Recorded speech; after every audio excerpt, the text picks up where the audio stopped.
All right, let's get it.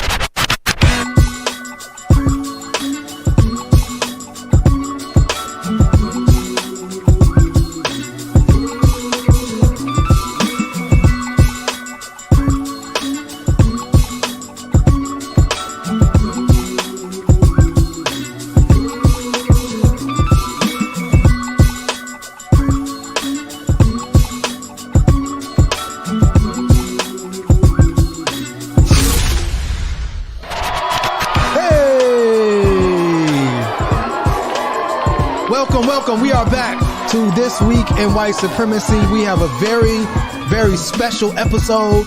I feel like we had just had an episode before the episode, man. We had some good conversation. Yeah. Are we going to do our top white rappers episode for This Week in White Supremacy? Are we going to... and I'll piss everybody off on my list. Yes, don't reveal that yet. Right. So I'm Jasiri X. I'm co-founder and CEO of One Hood Media. And in front of me today... You know, it's me, your girl, Big Blessing with the Big Blessing. Hashtag Miracle. Big Blessing. You actually said your full name on the last show. Did you do that by accident? No, because y'all bullied me and said I messed up all of the promos by not saying my name. That is true. So I have to enunciate. My name is Miracle Jones. Yes. For y'all promos to cut up. Absolutely. Cut it up. And my it's brother. Your boy, Treble NLS, Never Liked Supremacy, Next Level Shaman. Yeah. The Treble is the youngest member, but the most mature. That's weird how that works. It's life. And to the least mature member. Yes, sir. You want to introduce yourself? You know me. The Velvet Voice Villain. The Supreme Asiatic Intelligently Divine. Okay. The Perennial Pissed Off. Full-time supervillain, part-time hater. Yes. Saeed. Hey, and we have a special guest today. Hailing from Louisiana. That's right. Shreveport, right? You know. That's right. Yeah. And this brother has been putting in a lot of work, particularly around the environmental issues we have. You know, the most major issue is happening right now. An hour outside of Pittsburgh in East Palestine. You were there, but please introduce yourself to the people, my brother. Man, first of all, it's just an honor to be here with you. Yes. I'm Rev Yearwood, president and CEO of the Hip Hop Caucus, and I can't tell you, being in this space with you, Jasiri, and the One Hood family. You know, I've been in hip hop politics forever. Yeah. So seeing this here, this makes me happy. Absolutely. Because it is literally what I know I have been fighting for and looking for, to see hip hop politics or our culture use their institutional framework. So absolutely. I just want to say, man, thank y'all so much for holding it down. No, thanks for coming, bro. Yeah, really thank you for being here. Thank you, because I know your time is limited. You've been moving all around the country, particularly you've been moving, and we'll get into that later. We are definitely, like, One Hood is definitely a child of your activism, right? We're a seed that was planted off of the work you've been putting in hip hop politics for so many years. So we'll get into that a little bit later. I get to tell my Rev story on the air today. You get to tell your Rev story on the air today. Yeah. We got I'm excited about that. So you have been in East Palestine. Yep. You know, for those that don't know, I mean, you should know by now, this was a major incident that happened. A train derailed. Yes. That was filled with toxic chemicals. The decision was made by this, and what's the was it Norfolk Southern? Norfolk Southern. They decided to burn these chemicals, and it's been causing a lot of environmental issues in East Palestine. Really, I mean, I feel like, you know, because we're our north, right, or our east, and we share the Ohio River. You know, we have to determine whether or not, or how. I mean, it's not even a whether or not it's affecting us, but how. But talk about what's happening on the ground in East Palestine. What is the community saying? And is Norfolk Southern doing anything to remedy this situation that they caused? Yeah. So just for folks who don't know, on February 3rd, 2023, a Norfolk Southern train that was leaving from Texas and heading to somewhere, actually, they haven't said actually where. We still haven't gotten the manifest yet of where it was going. But along the way, Norfolk Southern has had a lot of train derailments. I mean, literally, they're averaging almost 2 a day. Oh, wow. Train That's derailments. madness. Yeah. Crazy. Yeah, 2 train derailments a day. And in that, the thing here is that it was on fire for about 30 miles. The train was on fire about 30 miles before it actually then came and derailed in East Palestine. So it was just driving on the tracks on fire. It was, yeah, literally. And it's on. Because people had like ring, hell on wheels. Well, yeah, but people got like ring cameras, so that is nuts. You can see on people's ring cameras, it's like on train fire going on the track. Wow, people was catching. But this is the thing. So when it does get to East Palestine, it does derail, and then it's a decision what is to implode and then make the train explode. The reason for that is because it's carrying something called vinyl chloride and other toxins as well, but that's the main one. And so in carrying vinyl chloride, for those who know, is something that they use to make plastics, but it's also a petrochemical made out of oil and gas. So it's highly flammable.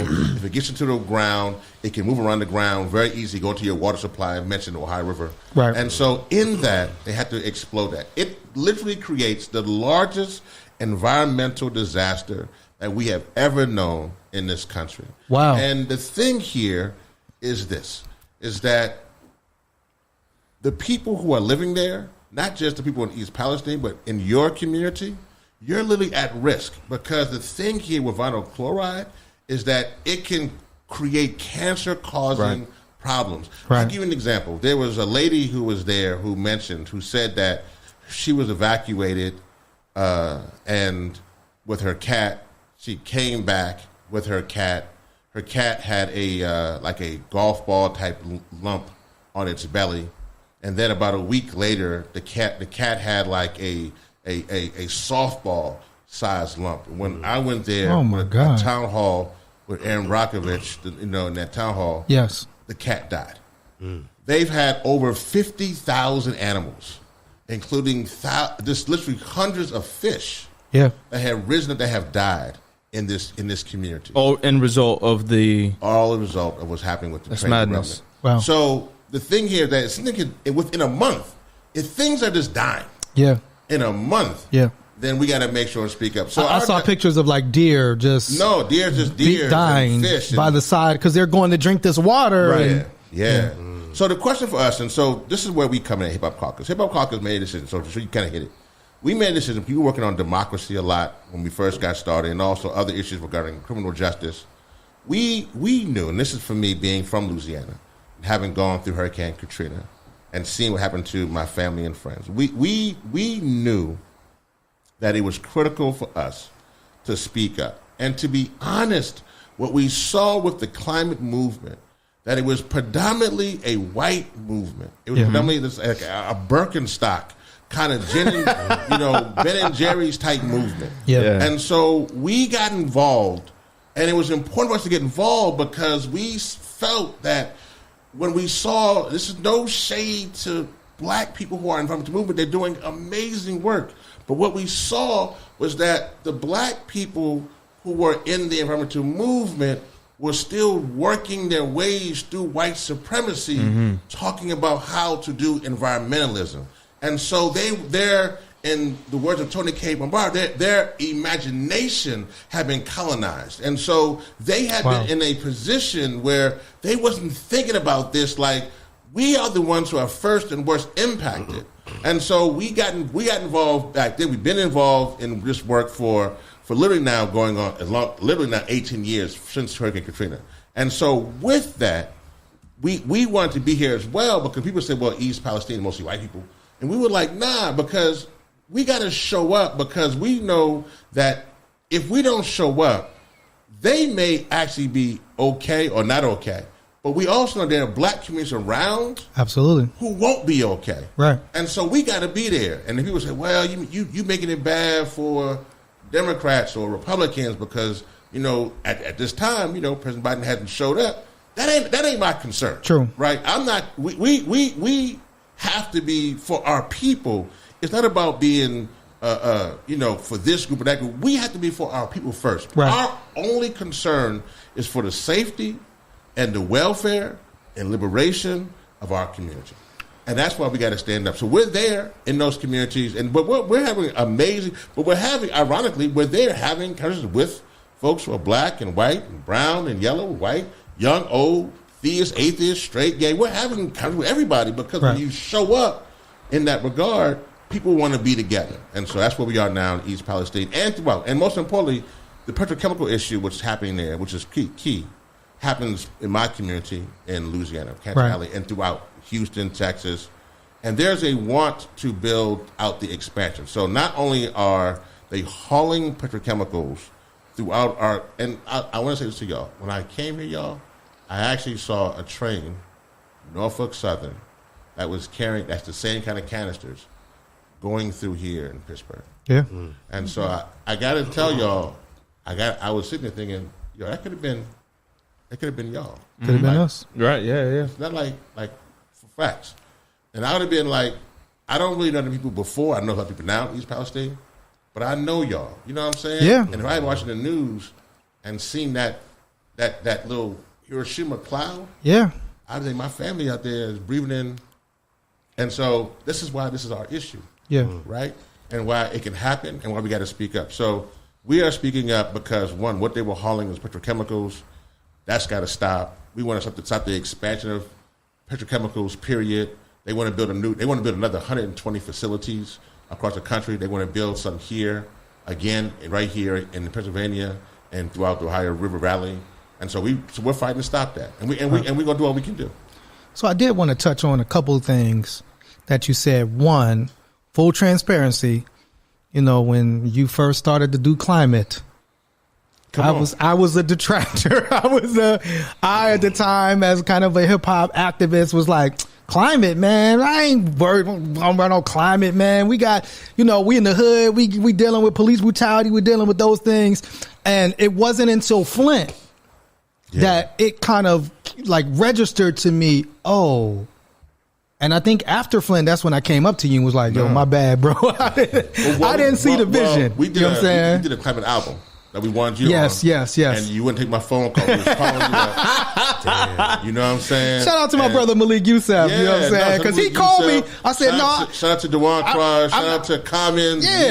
All them on the album. We called you on speed dial. And I said no. I was like, man, I don't. Flat out. Because, I mean, I'm somebody that I try to be authentic because I didn't, although I wanted to be on the album with Common and all them. Because I wasn't feeling the issue. With that. You'll be authentic and then we're going to be under I was like, man, we don't need to be doing no climate album. Right. But again, I think and we'll talk about that, man.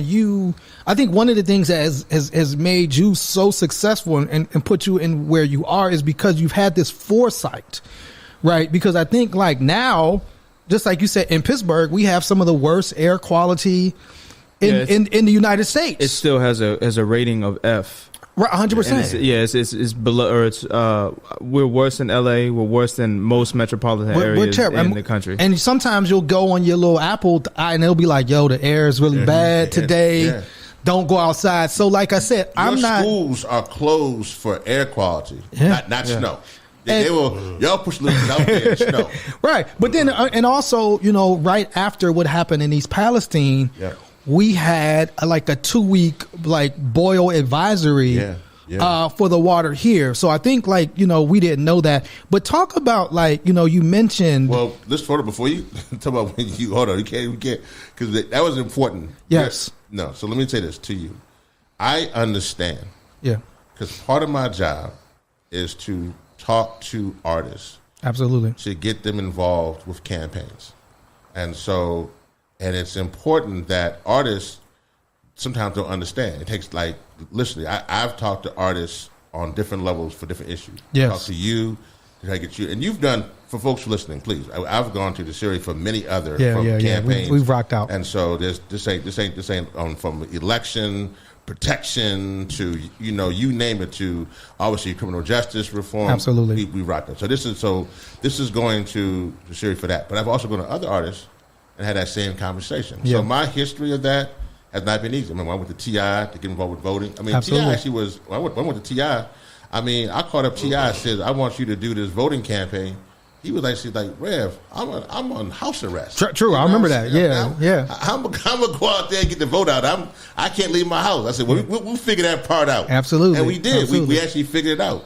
And actually, he ended up voting, actually, because in Atlanta you could vote in Georgia if you're actually not in prison. Absolutely. So we actually were able to use that. So I say this to this point to artists who are listening, that clearly, your job, again, use another Tony K. Mubarak quote, the role of the artist is to make the revolution irresistible. Absolutely. So in that aspect, my job is just to come to artists, but really artists like you, just hearing other artists who are around, who are listening.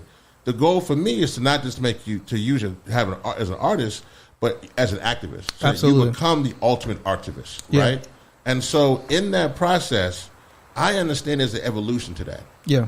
But I'll say this, and I've said it before, and I think this is one of the things that I would say, and I think that a lot of folks used to then say that to be said it, but this is one of the old quotes, is that, when the movement is strong, yes, you know what I'm saying, the music is strong. Yes. But when the movement is weak, the music is weak. No, you got to pause right there, because when he first said that to me, I was like, this nigga's just coming up with an excuse for me not to be involved in hip-hop caucus. I'll be honest with you. I was like, but then I remember when I said, I actually have used that quote. Every time I use it, people be like, oh, man. So, because later on, it's like, again, at the time, the movement was weak. It was weak. And so when the movement became strong, then the music followed. Yes. I was like, see, this brother was, again, you was on it. But let's go back, because I think you brought up the artist, and it's like, we're hip hop's 50th birthday year, and you've existed in hip hop not as a rapper, 30 years, right? But not as a rapper, not as a DJ or breakdancer, politics, an organizer, right? When we talk about like that element of hip hop being knowledge of self, right? That knowledge of self is an element, that's my sixth element and a part of hip hop. So what brought you to that's my room in the hip hop office, you would say, down by the broom closet, because other wings, the rapping and other stuff got the big, like the penthouse. Absolutely. I got the room. But what brought you there? Like, what brought you into, I guess, what brought you into organizing? Yeah. And then what made you, begin, particularly this hip hop political organizing that we saw. You co-founded the Vote or Die campaign. Yep. You helped to put together the hip hop summits that Russell Simmons was doing back in the 90s, that brought all of these rappers together at a time when, we were kind of dead in that East Coast, West Coast thing, and bringing folks together. Like, what brought you into that space? I mean, there's a lot, but the one thing that I would say is this. So the one clear thing that brought me into this was, I was an officer in the Air Force. Oh, I thought I was about to say police. I looked up. I was like, wait, what? Yeah. Okay, you was in the Air Force. Yeah. Wow. I was an officer in the Air Force. Gotcha. And I began to speak out while in the Air Force against the war in Iraq. Wow. And then in doing that, What, Desert Storm or the War on Terror? War on Terror. So Okay. this is 2002. Right. Okay. Yeah. So I began to speak out against the war in Iraq, or the build-up. Right. The build-up. And in doing that, and as an officer, as a black officer, they charged me. You get the big chicken dinner, bad conduct discharge. Well, that was, I was charged. Actually, I would end up winning and getting the honorable discharge. Okay. That's actually part of the story. But I was charged with conduct unbecoming an officer. I didn't know any of this. Yeah, and then I also was charged as a threat to the United States government. Because this was post 9/11. Yeah. So I got it heavy. Yeah. And then because I was doing and speaking out, it actually, at the time Bush was president, I now know that it went up like all the way. I'm sure. To the Pentagon. And so they were going to give me the hammer. So at that time, I have 2 small children. And honestly, I don't get mad about this. This is, people know my story. But, at that time, my wife was like, I can't do this. Right.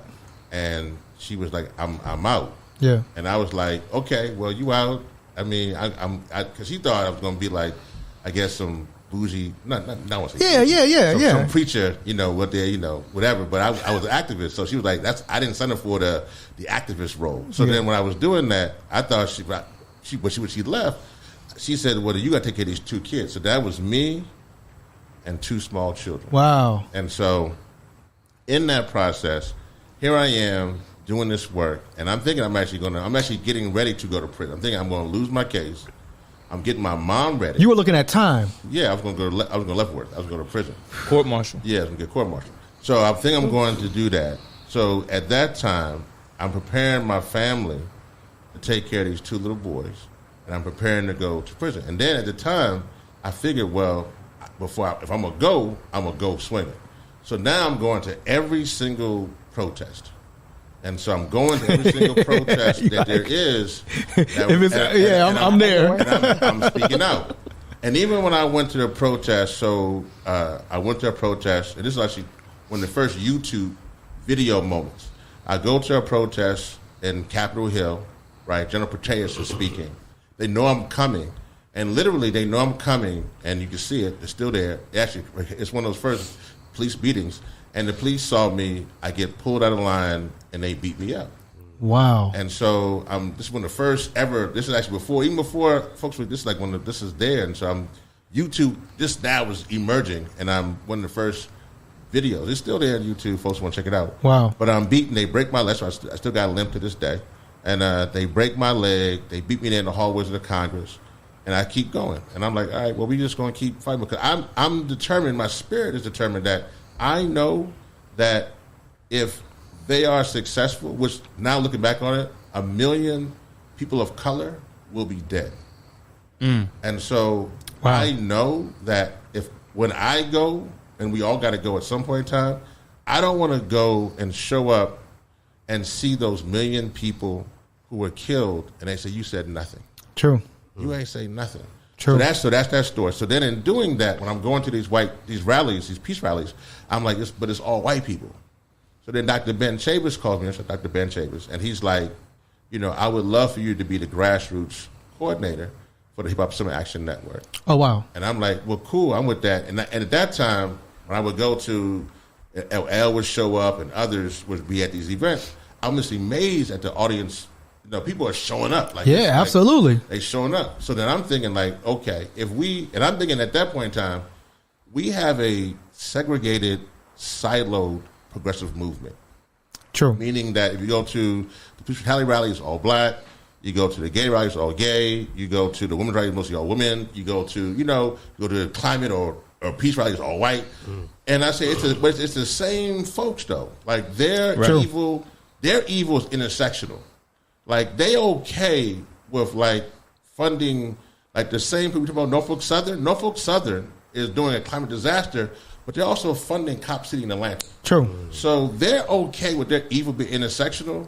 Why are we silent? I like that. So that's fascinating. So for me, that's how I got involved, and I literally got involved at that point because I just wanted to just broaden the movement. Yeah. That helped me because, and that's also why I actually started wearing the collar and what I'm wearing now because it's stuck. Because then I started going to the office at Fat Farm where Russell was, or going to Bad Boy. And I was like, I can't keep with the fashion. Everybody there is you know what I'm saying? It's costly. At that time, they had what's the there wasn't pages, there wasn't beepers. What about the Blackberries? Blackberry. Yeah. I'm like, they all got the puff jackets and 100%. Africs and you know what I'm saying? 5Xs. We were wearing the 5X tees. I'm getting ready to go to prison. You know what I'm saying? Yeah. So I'm thinking I gotta save a few coins. So I said I'm gonna wear the same gear. And that was like a stick, but I'm gonna wear a baseball cap. So that was the stick. And actually, obviously, Reverend Rome actually would take my stick, which is cool. Yeah. He had to put. He did. So then in that process, I'm doing that, but I'm doing this because I just want our people to be free. Yeah.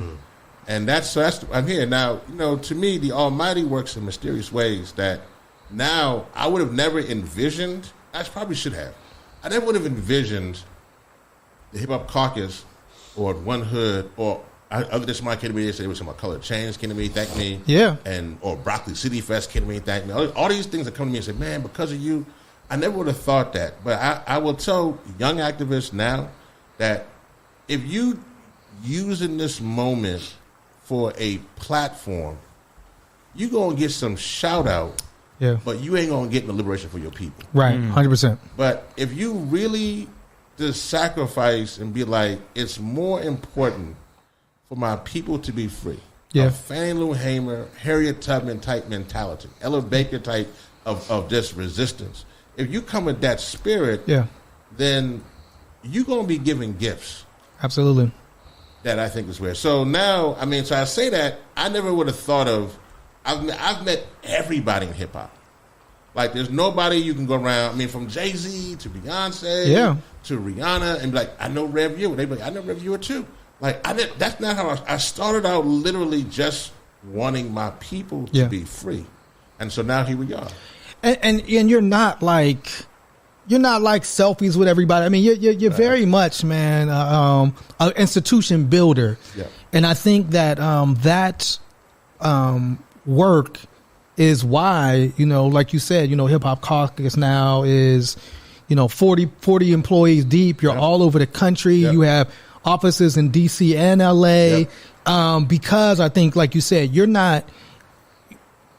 There's so many that, like you said, in this kind of activist space, we've seen folks come and go, and I've seen a lot of folks kind of come into activism with the idea to be like a pundit, or you want to be on MSNBC, or you want to be. But what happens is when they cancel that show, then what?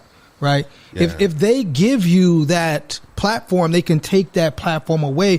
But when you build something for yourself, and this is kind of one of the things that I learned from like watching the work that you are doing, and when me and Paradise. And shout out to Paradise Gray. Shout out one of his founding members kind of intersected with you, because I think it was really Paradise who kind of put me down with you and your work. That we just watched you build. I remember us going to your office in DC and seeing what you had and kind of looking at how you were building and kind of taking those mental notes to now you can come to our office in Pittsburgh and understand like that was influenced by you. And then I did want to, you have a Yearwood story that you wanted to share. And then I just want to open up for questions from the rest of One Hood. So the last presidential election was the first time I ever voted, and I ended up doing like a lot of national work around that, talking about it on like a lot of television, a lot of podcasts, everything like that. And it came because, and I always give credit to Reverend Yearwood. We were at Penn State University because you had your mentality was my context. Forget voting. I was not So dual citizen, right? Dad's from Montreal. He's a Panther. Mom, God bless the dead, she's from Beirut, Lebanon, asylum seeker. And I grew up kind of just like, this isn't, liberation won't come through a ballot. That's right. Right? That was the way, my father taught me that. That's what we came, there's other options to it. Mm-hmm. And then I remember when Obama ran the first time, my father was like, you have to vote for him because he's black. And I was like, nah, because he's, I just wasn't sold on Obama. Then, all the things that happened in the Gaza Strip, killing most Muslims, whatever. I was like, I can't stand behind this person, right? And as this progressed, I just became more and more disenchanted with the electoral process, especially living abroad, living in the States, not having faith in the democratic system. And even when, and I want to put this, because then even when One Hood got into civic engagement, I wasn't voting. He was like helping us to organize and participating. Because I can't tell someone else to not vote. Yeah, I couldn't tell someone else to not vote. I'm just like, it's not my ministry. 100%. Right? That's not what I'm going to do. And he was clear to us. He works with our organization, but he was clear to us, and we're not going to say, if you ain't voting, you know what I'm saying? We not, we going to let you be your authentic self in our organization. Always, you know what I'm saying? So the 2016 election, or 2020, I'm sorry, I'm bugging. Yeah, my bad. 2020 election, we're at Penn State. It's me, you, Tamika, Reverend Yearwood, right? And you said you went in at Penn State. And I'm sitting in the audience at this point, and I'm just listening because it's a fascinating panel. And Rev gets on he gets in Rev mode. But it's just like he's charged up though. He's not, he's not yelling, but he's not talking nice to you.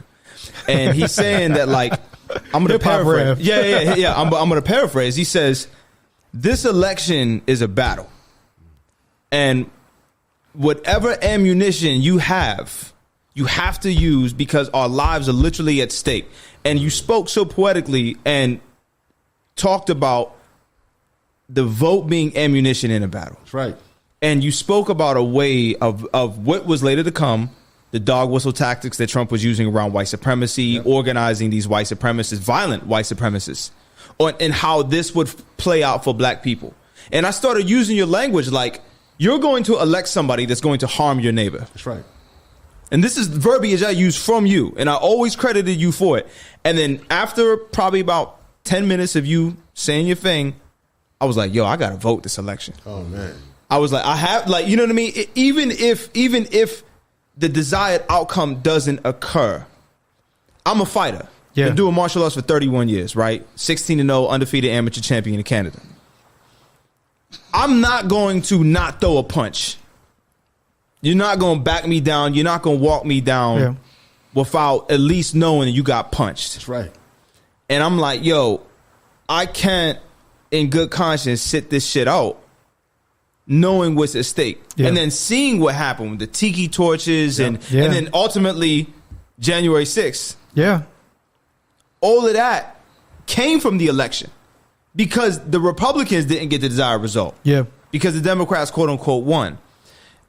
That was all 1,000% inspiration from you, Reverend Yearwood. Let's clap it up. Let's clap it up for Reverend Yearwood. You know what I'm saying? We got a large up. Because I remember you. It might have been that night saying you was like, yo, I'm that vote. night. That night when we walked back to the hotel, I was like, yo, I'm gonna vote. He was like, Wallahi, I'm voting. that's the truth. Like, yo, that's the God's honest truth. So we recorded him, you know, filling out his ballot, registering, and recorded him voting for the first time. And like he said, the story went national. He did national news. He was on CBS this morning because, you know, we're the battleground state. And so a lot of national media came in to see what was happening in Pennsylvania. They were like, hey, do you know any first time voters? Yeah, he's this dude right here. I'm gonna keep it. So I'm in my, there's 2023, so that was what, 3 years ago? So I was what, 34? Yeah. 34, first time I ever vote. Yeah. First time I ever vote. And, you know, I was in the system, you know, incarcerated, all that. Yeah. And I was just like, and one of the things I always said was, you know, this kind of got cut out of the national conversation, but a couple podcasts kept it. I had said, I don't believe that Joe Biden is any less of a white supremacist than Donald Trump. Mm-hmm. But sometimes all you're left with is bad choices. Sometimes, like, harm reduction voting. Harm reduction, is what we're left with at this juncture. That's what we're left with. It's not like we have a champion of justice in, you know, running on the Democratic ballot or independent, whatever. Like someone is going to prioritize black people. However, I'm not voting for Donald Trump. I'm voting for Joe Biden. I'm voting against Donald Trump. 100%. And that was all because of you. So, yo, shout out to you, man. Thank you for that, man. What is that? Was that, you know, because did you go to Penn State that day to get some people? I guess you did, right? To get some people to vote? I definitely did to give that spiel, but I mean, this means a lot because I think that you now, in this position you're in, I think it shows what we need is more political education. 100%. Right, because I think that this is what other groups are not doing, is that they're not giving, they are just picking a side, vote this way, vote that way, but we got to go deeper and speak it from where we got. But what that means to me is everything. I can't tell you. I appreciate you, man. I appreciate you, bro. Well, you know, that's, well, man, I can leave on that note. I don't know if I got no questions for me, but I'm done. I want to come to that's amazing. Our director of advocacy and policy, Miracle Jones Esquire. You know what I'm saying? Like, do you have some questions for Rev? I have a few questions. I'm gonna kind of rapid fire these, so because for time. But you talked a little bit about the work that you're doing, and you mentioned Cancer Alley. Yeah. And so one of my questions is, what do you see the barriers in bringing and diversifying the environmental justice issue? Great question. Because we know that our kids are suffering, black and brown kids are suffering with high rates of asthma. We know a lot of these petrochemical plants are put in black and brown neighborhoods, particularly black neighborhoods. We know that the workers are getting poisoned, and we still have lead in our water, lead paint.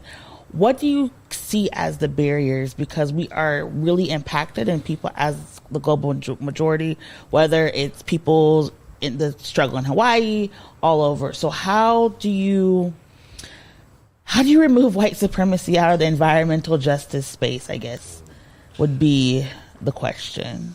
You can't. You can't. You can't remove it. Homegrown, right? Yeah, no, you can't remove it. And I think that what you have to show them where they are hypocritical in what they're doing.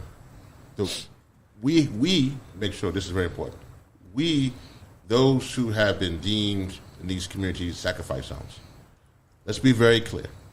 The fossil fuel industry business plan is a death sentence for our communities. Mm-hmm.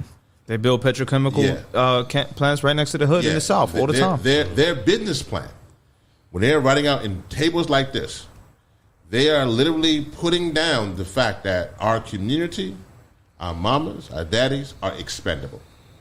And that even if we sue them, that's a part of their business plan. So we got to start there. And so that the key thing is that, one, we have to make sure the demonstration part, that we have to continue to lift up our voice, wherever that is, and say that, we will not be the path of least resistance. We will not allow you to put those petrochemical facilities next to our playgrounds. We will not allow you to continue to put right here, like in the Beaver County shell cracker. Mm-hmm. We won't allow you to do that. We know, and that we have to fight. We got to speak up. Also, we got to claim it as our issue, right? And the second thing we got to do is litigation, right? And legislation. We got to make sure that we have a strong presence, that we are doing everything in the courts and everything regarding policy. Because we know either you shape policy or policy shapes you. True. But we also know that we've too long been hard on demonstration and not heavy on litigation and legislation. And we know that demonstration without litigation and legislation leads to frustration. So we got to bring those together. The other thing that, for those who want to be allies, we have to hold them accountable. That's a fact. In 2017, the New School did a study in which they looked at how much, let's be real, the environmental funding sector is the largest progressive funding sector out of all our sectors. So, for instance, they looked at the 12 largest foundations, and they literally in 2017 they gave up these 12 founders. They gave out $1.3 billion in 1 year. Mm-hmm. Out of that $1.3 billion they gave out, only 1.3% went to BIPOC organizations. Wow. So while they're saying on a federal level we need to have a Justice for It initiative, which means that 40% of the impacts that from the money resources from the impact go to that community, there's not even a Justice 40 within the funding sector. Absolutely. It's not even a 1%. It's actually like a 1.2%, wherever it is, sector. So while you will have me and put folks in front of a camera in a very usatory way, say, look at them. They getting poisoned by Shell and Exxon. Oh my goodness. Look at them, boy. They drown in Uganda. They drowning over there in Trinidad. They drown over there in Mississippi. Oh my goodness. They got bad water in Baltimore and bad water in Flint, and they got bad water in Pittsburgh. But in doing that, we rise up and say, okay, well great. We got one hood, we got this group, we got that group. And then they say, well, we can't give you that money.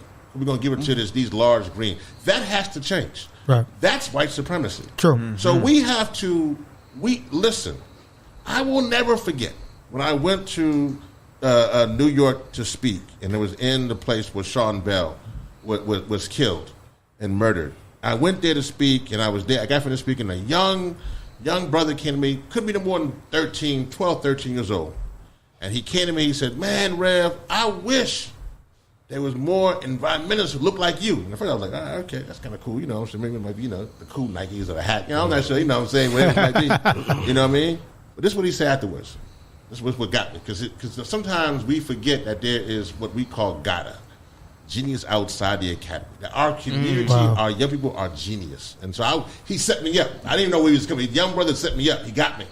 He said this. He said that, man, I wish more environmentalists look like you, Rev. He said this. He said, I got to ask you a question, though. I said, what? He said, why do you want to save hell so bad? He said, why do you want to save hell so bad? Because if you save this thing, them hurting me, hurting our community, wow, the civil rights, you do all that, we still going to be suffering? We still going to be not being educated? We still going to be in prisons? I still going to feel unsafe in my community? Why do you want to save hell so bad? And I realized that I have to disconnect myself from that thinking of white supremacy that if they don't even exist, we got to fight. And so Hip Hop Caucus, and I'm trying to get Hood and get others that I'm trying to get our own table.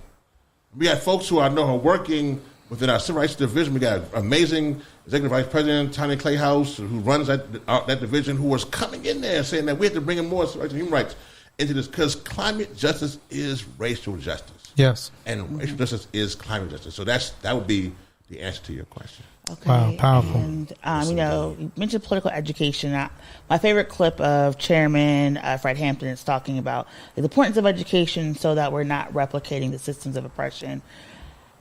We know there was the Platinum Plan, all of these plans that some people have put out about what to do for our communities. How do we invite people who are in the arts to get a political education after they have reached a level of success where they're no longer just trying to make it out? Because there's a difference, I think, when you're reaching people, when they're just trying, to help their family. When they're coming up, right? When they're coming up. But then once they make it, they got the mansion and the money.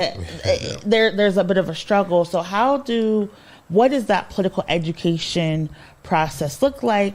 And then my last question is, because you have the Stop Cop City hat, and I know the week starts this weekend and it goes on to next about fighting. How does it feel to be fighting for all of this environmental justice, but now the leaders of the oppression are Black people? Yeah, well, that's deep. Yeah, no, that is deep, and that goes back to Tyree Nichols, obviously, absolutely, right, in Memphis, and the conversation behind his murder, and many other murders, right. So let me just start with the Cop City. That's an easy one to start with. I'm going to say that off the top. They're obviously, for those who don't know, in 2017, the Atlanta Police Foundation put forth a recommendation to create basically a cop, and there's also supposed to be a Cop City here in Pittsburgh as well, right? So they now want to create these institutions of basically trainings to really halt the voice of the people. And so Cop City was put forth. It's in the Willanee Forest, which is actually considered the lungs of Atlanta. And so they want to tear that forest down, literally, which actually helps those communities not have asthma and emphysema and breathe better. Tear it down, build up basically a firefighter/cop facility. And so literally in 2021, activists, force defenders, community activists, and many others do a great work of pushing back. That has just grown. At the beginning part of this year in January, a young person, pronouns they, them, who was amazing, Tortuguita, was his name, called him Tort, was assassinated, right? Defending the force. And that also was a different level because climate defenders have been killed globally, but this is kind of one of the first cases when somebody was killed here. So it actually was killed in Atlanta during the Dr. King week, during birthday week. And so from there, that then has risen up a situation where people are now gathering between now March 4th through March 11th. But even more importantly, if you hear this after that, at that time frame, you can go to copcitysolidarity.org. That's copcitysolidarity.org to be engaged. I hope that all groups are engaging and join up to that Hip Hop Caucus will be as a part of how others will join. But this is the thing, that segues into your other question about, in essence, bougie class folks who forget about where they come from. Mm-hmm. So in that situation, in Cop City, Atlanta, and others, there are a lot of folks from the beginning of our time coming to these shores who somehow are much more comfortable living in the house. And they will fight the folks on the plantation to keep their comfortability in the house. As a matter of fact, they'd be like, master pays me good, I eat good, I got nice clothes. And that's their whole process. In the meantime, they will look out the mansion's window and seeing those out there in the field and not feel anything. I can't really speak for them because I am a field Negro. So I don't know what it feels like to look out of Master's house, to look out the window and see your sisters and brothers in the field hurting. I know if I was there, it would be chaos in Master's house if I was in the house knowing my people outside the house hurting. So I can't speak for them. And I feel sorry they feel so comfortable in the house. What I can speak to is that I know that if we come together and we organize, we can be free. That's our only job here. And we have to not allow for those who are in these positions who want to be comfortable.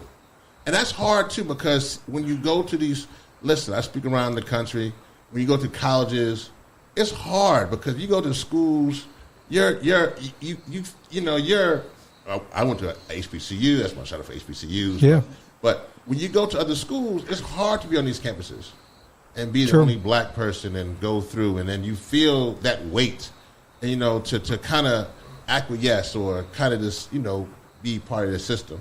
So I get it. I'm not saying. So I would say this. Our goal is to make sure that we're free. Now, let's be very clear. There is a need, this is probably getting deeper into it, but there's a need to have spook who sat by the door. Yeah. There's a need for folks to be inside the house who can tell folks outside what's going on. So I'm going to be very clear. It's not just, I don't be this, if you're inside. If you're inside positions or you're around positions of power, you need to relate that information back to the community so they can know what's going on. Absolutely. Yeah. That's different. I don't want to, so I'm going to be very clear. There are folks who are there are folks who may be working at Exxon and BP or whatever, who are relaying information back about things, or who work for the police department or work 100%. For some places, who are relaying things back to, yo, this is what's going on. Yeah, be on the lookout. Use your position. Yeah. But if you're in these positions and you're using the position to hurt our community, you are part of the problem. 100%. I agree. Oh, that's powerful. Trouble, yes, you got a question? Yes, I do. So I've kind of been on this journey of, becoming an artivist since 2018. Yes. Since one had introduced to me that term. So I'm really new to a lot of the politics, the policies that we have to fight to dismantle and stuff like that. And I'm also very new to the hip hop caucus. I don't really know what caucus is in the first place. So to understand the hip hop caucus is a little bit different. But I just wanted to ask for people like me out there who might be watching this, who don't really know what the hip hop caucus is, what is it and what do you all stand for? That's a great question. No, that's a great question. Hip Hop Caucus was started in 2004. As I said earlier, there were a number of hip-hop organizations going on at the time. There was Hip Hop Summit Action Network. There was Citizen Change that was done by Diddy. There was Voice of Choice by Jay-Z. Many organizations that were going together. Bakari Kidwana, Hip Hop Political Convention, many groups that were happening at the time. And so at that time in 2003, 2004, it was a decision that they would all kind of merge together. Caucus is something, that term that was used, it's a political term, meaning many groups coming together as one. Okay. And so there's like, when you go on Congress, there's like the Christian Black Caucus, there's Hispanic Caucus, there's many there's Good and Freedom Caucus. So you saw this as like an umbrella organization to help organize all the other hip hop organizations that were happening at the time. Yeah. Yeah. So that was the intent, because all of them were kind of done. Well, either they were done or they were kind of going through different phases. Yeah. And so they all kind of came together to then form the Hip Hop Caucus. And we were created September 11th, 2004. And so since then, the goal of that is simply to use our cultural expression to shape our political experience, meaning using culture to impact things that we're working on, either from criminal justice to climate change to economic justice, all those kind of things. Okay. That's it. That's the bottom line to it. And from there, I would say that the artivist component you're mentioning, I want to take a step back for you, because it's important for artists like yourself and those who are listening. And this is my belief. Artists are unique, that they hear things before other people do. And if you're an artist, a poet, fashion designer, you're hearing things that's coming through your waves. And because of that, you have to get it out. I actually think if artists don't get out what's being given to them, artists go crazy. And I think a lot of artists, when they're doing things that's not part of their calling, you can tell that that something is missing. When an artist is using their ability to bring awareness, to shed light, and this, however way that is, that artist seems to me, in my now decades-long work, to be more free. So this is the thing. So to being an artivist means that you are making a decision that says, I will continue to be the best artist I can be. We need good artists. I'm going to be the best at my craft that I can be, but I'm also going to be the best activist, the best organizer, the best mobilizer, the best energizer in that process. Those two don't run parallel. You then are saying, I'm going to bridge that. And so that's what the artivist is. So as artivists are coming on board, and be very clear, as you're coming on board, you can either use your music or you can use your platform. Rihanna's a good example. Rihanna is someone who literally gave $15 million to fight climate justice issues, right, last year. She's using her money, right, that she got from her businesses. And then she's putting it sometimes into the music. Beyonce on the album, right? Beyonce, the album that Sherry wouldn't get on. You know what I'm saying? You know, when Beyonce was supposed to do a song for the album, it didn't make it onto the album, but she put that song on her own album, on Lemonade. Okay. You know, Sandcastles. Sandcastles is an environmental song, right? So what I'm saying here is that there are different ways of being an artivist. The key thing here is this. Is that the most important thing for an artist to do? And I want this is something, man, for you and all the artists. You have to be true to your people. Like, I can't tell you, you will make better art when you see the voices and the faces of the people who are suffering. Wow. You will sing better. You will rap better. When I see my ancestors, right? I know we have a time, but I want to say this last story, this aspect. You know, I am. You ask me, are you a real reverend, right? Because you know, I get where that comes from. They say you're a real reverend. I said, yeah, I'm a real reverend. I get it because I'm hip hop and whatever. And I guess I hope it's just for looking cool or whatever. But I get the question. But I'm a real reverend. But I usually work in my hood, in my communities. I'm the guy who usually acts when people are killed through gang violence or when nobody's coming to those funerals, right? The funerals are usually at the funeral home and at a church.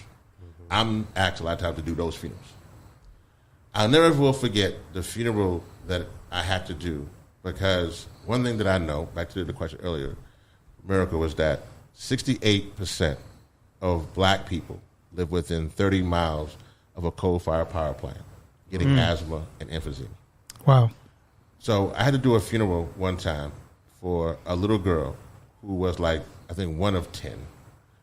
Her mom was working. She was the one little girl who was like the one who would take care of all the other people acting crazy, in the house. And so, but she had asthma. Her mom was forced to choose between either buying groceries or getting her an inhaler. So I gave her Russian roulette. Well, she lost.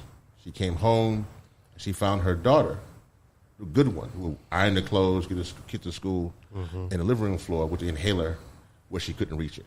Or she had gotten it, and when she pumped it, there was nothing in it, because she didn't buy it. Wow. So making a decision. So what I'm doing, and I'm actually going to do this funeral. When I'm doing this funeral for this little girl, the entire time I'm doing this funeral, this mother is literally charging down the middle of the aisle to get into the casket and saying, I should be in that casket. And her sister grabs her shoe falls up, they tackle her dress comes up. One time she got to the casket, she knocked the casket over. Wow. The little girl's hand came out the casket. I'm trying to hold the casket, I'm pushing the casket so the casket don't fall over. This mother, the pain in our community, she's trying to charge to get into that casket. Wow. Because she knows she chose between buying probably some food and this messed up system. Yeah. A white supremacy that makes us choose between health care and literally clean air. Yeah. And so she's charging down to get into that casket because she chose to buy food for the other 10 or 12. and then this little girl, her partner, pumping the inhaler. And she's trying to get into the casket. And I'm seeing that.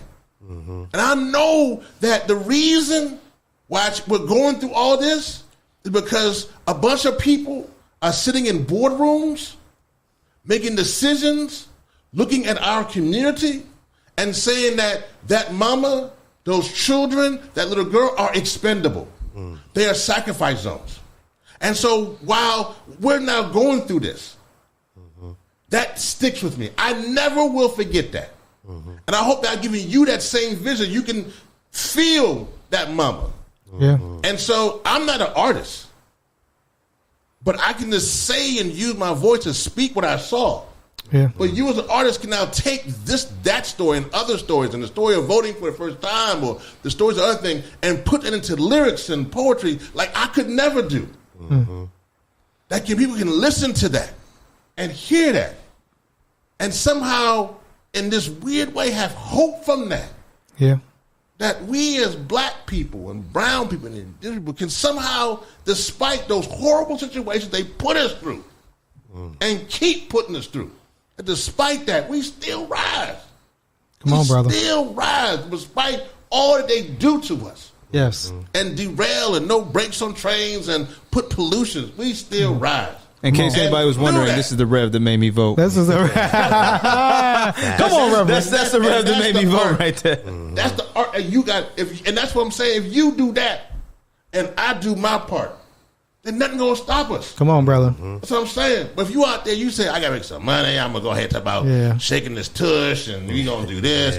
I listen, we all need belly rubbing music. We all listen. We want that. Multifaceted. Yeah, we want that. Righteousness and ratchetness. But we need that peace. So for you as an artist, just know, to be honest, those songs are songs we're gonna sing forever.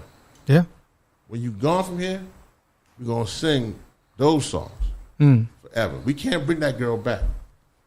Can't bring her back. But I'm tell you what, when we go to our casket, when we all go be in a casket. True.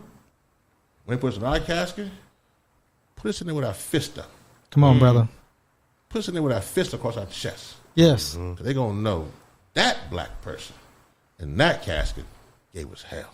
Come on, brother. That's what we need. Yes, indeed. Yes, indeed. Can we get some claps? Come on, man. Come on, man. That Took us to church today. Y'all didn't know we was going to church, huh? Why is the thing not working? Okay, you over there. I'll do this. Yes.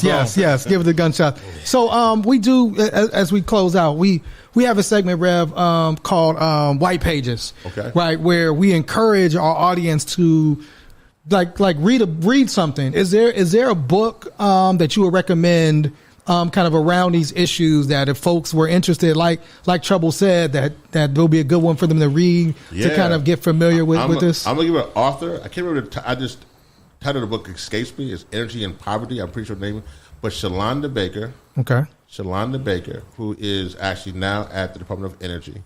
Oh wow. Her book, she came from the community and she's there, which is also very important. But she's written a book about energy poverty, about linking those things together. Check it out. Shalonda Baker is definitely, and also Leah Thomas has a book called Intersectional Environmentalists. Wow. So those are two good ones. Shalonda, is this Revolutionary Power Activist Guide to Energy Transition? That's it. I knew it was a long title. Come on. I knew it was some thesis type title.